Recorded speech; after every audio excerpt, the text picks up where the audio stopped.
Hello बेटा। अभी तक हमने बात की थी प्लांट ग्रोथ प्रमोटर्स की, है ना, कि प्लांट की ग्रोथ को इंक्रीज करने के लिए या उनको स्टिमुलेट करने के लिए 3 हार्मोन्स होते हैं, जिनका क्या क्या नाम था? ऑक्जिन, गिबरलिन और साइटोकाइनिन, यही सब था। अब हम हमारे नेक्स्ट हार्मोन की तरफ चलते हैं, जिसका नाम है इथाइलिन। क्योंकि जो प्लांट ग्रोथ रेगुलेटर होते हैं वो 2 टाइप के होते हैं। कौन कौन से थे? एक तो जो स्टिमुलेट करते हैं, प्रमोट करते हैं, और दूसरे वो जो कि क्या करते हैं, इनहिबिट करते हैं। तो मैं आप लोगों को डायरेक्ट बुक में से करवा रही हूँ, ताकि अगर बाई चांस आप इसको पॉज करके कुछ भी लिखना चाहो एक्स्ट्रा, जो कि मैंने आप लोगों को नोट्स में प्रोवाइड नहीं करवाया है, तो आप डायरेक्ट यहाँ से लिख सकते हो, है ना। एक्स्ट्रा या दोबारा इन सब पेजेस की आपके पास पिक्स भेजने की रिक्वायरमेंट ना पड़े, इसलिए आगे से जितना भी रहेगा आपको डायरेक्ट बुक में से समझाऊंगी, और आप में से जो भी अपने नोट्स के साथ उसमें एक्स्ट्रा ऐड करना चाहे वो कर सकता है। देखो बेटा, जो प्लांट ग्रोथ इनहिबिटर होता है उसमें जो हार्मोन आता है सबसे पहला, उसका क्या नाम है? इथाइलिन। जब हमने इसकी बात की थी तो जो इथाइलिन होता है ये अकेला प्लांट के जितने भी हार्मोन्स होते हैं उनमें ये अकेला ऐसा है which is gaseous hormone.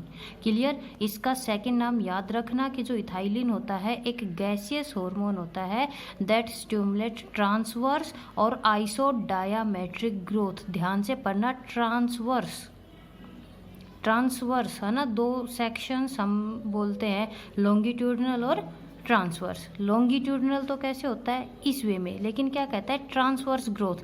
For example, अगर मान लो कोई प्लांट ऐसा है और अगर उसमें इथाइलिन का किया जाए, ये उसको इस तरह बना देगा। दैट मीन्स उसकी जो गर्थ है, जो डायामीटर है, वो क्या करता है? इंक्रीज करता है, लेकिन but retard the longitudinal one. समझे? चौड़ाई तो बढ़ा रहा है, लंबाई उसकी क्या करता है? कम करता है। समझ गए ना कि एक गैसियस हार्मोन होता है जो कि आइसोडायमेट्रिक ट्रांसवर्स ग्रोथ में हेल्प करता है, लेकिन जो ये लॉन्गिट्यूडनल जो हाइट होती है उसको बढ़ने से क्या करता है बेटा? रोकता है। क्लियर? अब बात करते हैं नेक्स्ट पॉइंट की। कहता है कि जो ये बिजनेसमैन, ठीक है, बिजनेस वाले जितने भी पर्सन जो कि फ्रूट्स वगैरह को स्टोर करते हैं और शिपिंग का मतलब है एक कंट्री से दूसरी कंट्री, एक स्टेट से दूसरी स्टेट में भेजते हैं, उनको बहुत ज़्यादा प्रॉब्लम आती थी। क्यों? क्योंकि हमें पता है कि जब भी फ्रूट हम क्या करेंगे, पक जाएगा ज़्यादा तो वो क्या हो जाता है? ख़राब हो जाता है। तो इसकी वजह से क्या होने लगा था बेटा कि उनको बहुत ज़्यादा लॉस होने लगा था। ठीक है, तो एक साइंटिस्ट आया जिसका नाम था कजिन।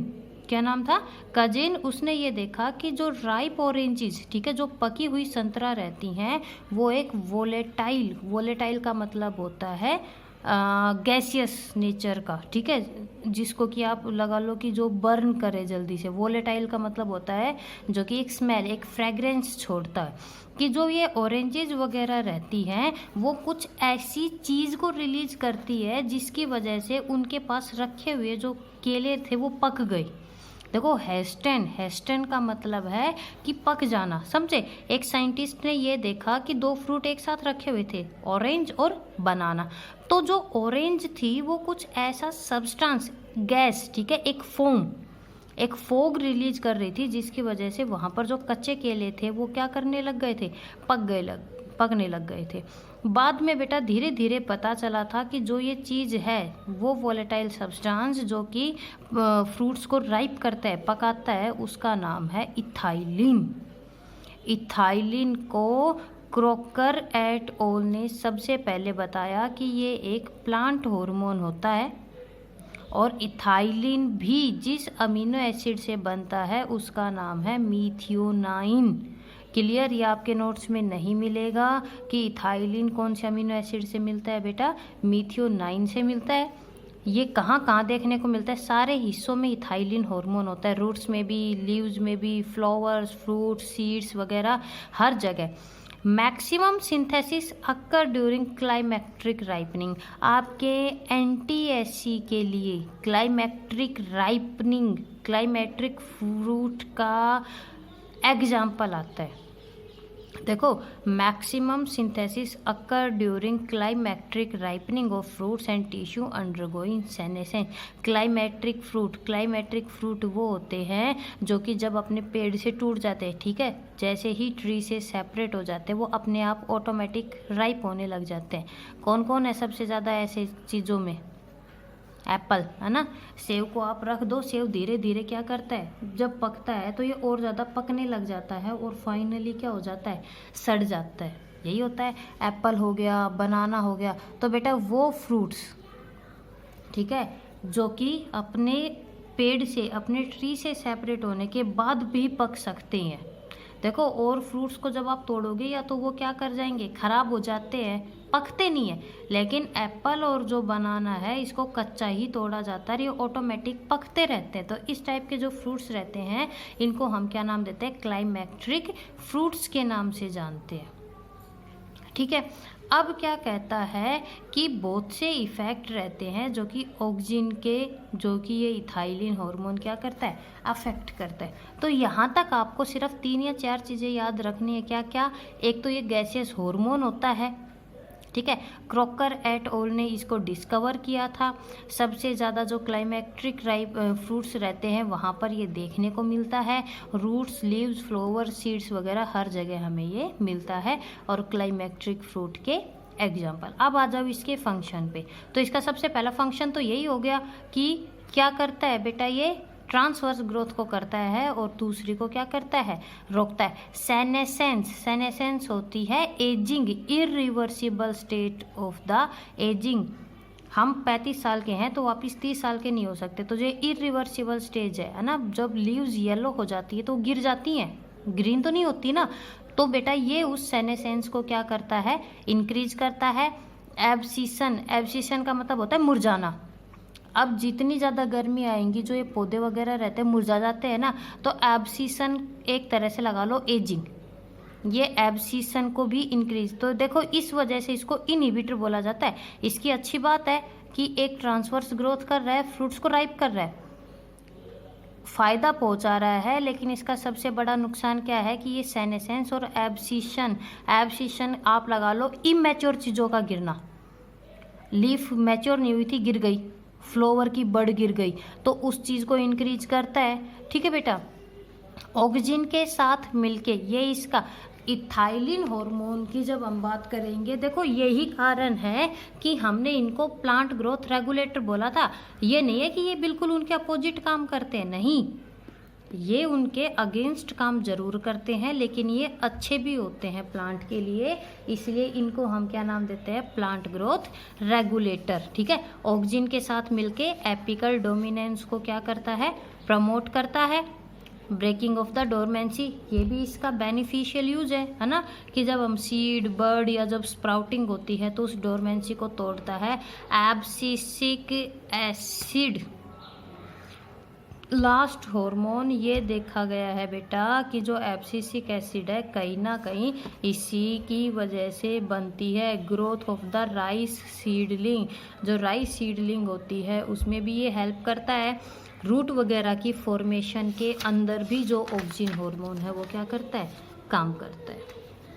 ठीक है। और इसका सबसे इम्पोर्टेंट फ्रूट्स की राइपनिंग की, फ्रूट की राइपनिंग में क्या करता है, ये हेल्प करता है। ठीक है। क्लाइमेक्ट्रिक फ्रूट के एग्जाम्पल एप्पल, मैंगो और बनाना। NTSC में आपको इन्हीं में से कोई एक मिल जाएगा। चलो अब बात आती है, जब हम बात करेंगे लास्ट हार्मोन जिसका नाम है एब्सिसिक एसिड, और इस एब्सिसिक एसिड को दूसरा नाम दिया जाता है स्ट्रेस हार्मोन।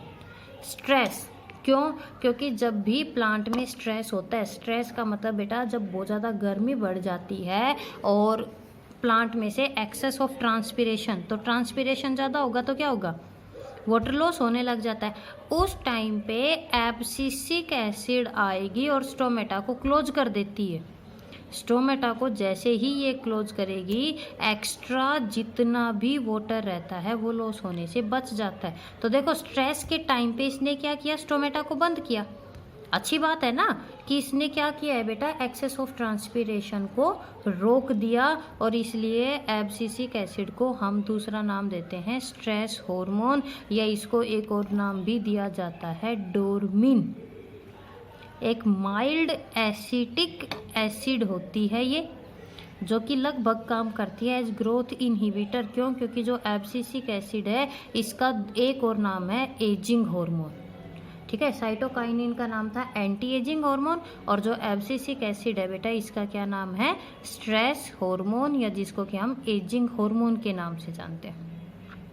ये देखो कि जो ये हार्मोन रहता है ये कौन सी एसिड से बनता है, वह मेवेलोनिक एसिड से। ठीक है, जो पिछला था वो किससे बन रहा था, मीथियोनाइन से, ये बनता है मेवेलोनिक एसिड से। कैसे ट्रांसपोर्ट होएगा, डिफ्यूजन के थ्रू भी और जाइलम और फिलोयम के थ्रू भी। इन जितने भी 5 हार्मोन्स हैं इनका ट्रांसपोर्ट इम्पोर्टेंट है, आपके पास इन्हीं में से एक चीज़ आ जाती है। ठीक है, तो अब देखो किस किस में हेल्प करता है, बर्ड डोरमेंसी। मान लो कोई बर्ड है, वहाँ से लीफ निकलने वाली थी या फ्रूट निकलने वाला था, उस बर्ड को डोरमेंट में, डोरमेंट का मतलब है जब वो चीज़ क्या नहीं कर सकती, स्प्राउट नहीं कर सके, उस चीज़ की तरफ लेके जाता है, सीड को डोरमेंट करता है ना। बाकी जितने हार्मोन थे उनके अपोजिट काम कर रहा है, वो डोरमेंसी को तोड़ते हैं, और ये क्या करता है बेटा, उस डोरमेंसी को करता है। That means it is responsible for the seed dormancy. That means allow the seed to tolerate extreme temperature better. जब बहुत ख़राब कंडीशन आती है, हार्श एनवायरनमेंट आता है, तो ये उनको कैपेबल बनाता है ताकि वो सर्वाइव कर सके। कैम्बियम एक्टिविटी, जाइलम और फिलोयम को जो अलग करता है वो है कैम्बियम, उसको रोक देता है। एब्सिशन करता है, ठीक है, एब्सिशन मतलब एजिंग लाता है। लीव्स वगैरह जो येलो होके गिर जाती है वो इसी की वजह से होती है। ट्रांसपीरेशन, ये इसका फ़ायदा है कि स्टोमेटा को बंद कर देता है, जिसकी वजह से एक्सेस ऑफ ट्रांसपीरेशन नहीं हो पाता।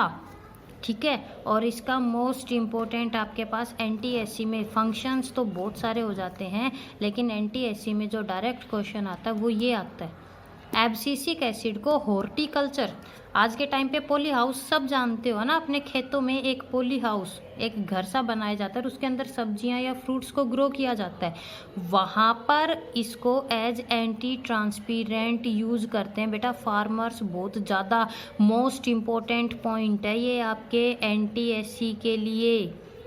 एज एंटी ट्रांसपीरेंट कौन काम करता है कि थोड़ी सी एब्सिसिक एसिड डाल दो, जो एक्स्ट्रा वाटर लॉस होता है उनमें से वो होने से रुक जाता है।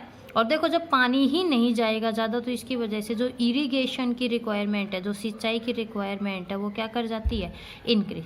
लेकिन इसका नुकसान है, अगर ट्रांसपीरेशन कम होएगा तो जो फोटोसिंथेसिस है वो क्या हो जाएगी, कम हो जाती है। लेकिन फिर भी इसको यूज किया जाता है बहुत ज़्यादा, ये जो हॉर्टिकल्चरल मेथड्स होते हैं वहाँ पर, फ्लावरिंग में भी, ठीक है, कई जगह रूटिंग वगैरह में भी, और इसके अलावा डोरमेंसी में भी। अगर किसी को बर्ड या सीड्स वगैरह को प्रोटेक्ट करना है तो वो क्या करते हैं बेटा, इसका यूज़ करते हैं।